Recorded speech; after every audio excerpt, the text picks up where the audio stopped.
সোনারগাঁওয়ে typhoid টিকাদান campaign ২০২৫ সমন্বয় সভা অনুষ্ঠিত। সোনারগাঁও প্রতিনিধি এম মনির হোসেন এর রিপোর্ট। নারায়ণগঞ্জের সোনারগাঁওয়ে টাইফয়েড টিকাদান ক্যাম্পেইন ২০২৫ সমন্বয় সভা অনুষ্ঠিত হয়েছে। মঙ্গলবার ১৪ অক্টোবর সকাল ১১টায় উপজেলা স্বাস্থ্য কমপ্লেক্সের সভাকক্ষে এ সভা অনুষ্ঠিত হয়।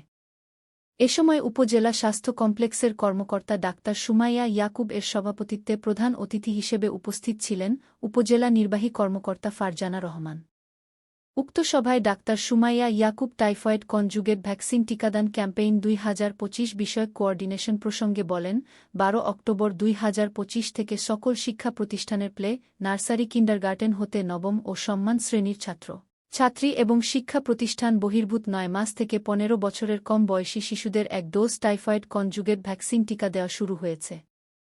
স্বাস্থ্য বিভাগের সকল কর্মসূচিতে সকলের সার্বিক সহযোগিতা ও পরামর্শ বিশ্বে সুনাম অর্জনসহ ক্যাম্পেইনটি বিশেষ ভূমিকা রাখবে বলে তিনি আশা ব্যক্ত করেন।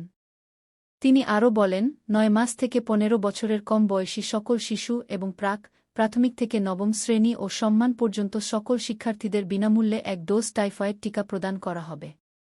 এই টিকা পেতে জন্ম নিবন্ধন ছন্দের তথ্য ১৭ ডিজিট দিয়ে www.vexcp.government.bd ওয়েবসাইটে নিবন্ধন করে সম্প্রসারিত টিকাদান কর্মসূচিতে অংশগ্রহণ করার আহ্বান জানান।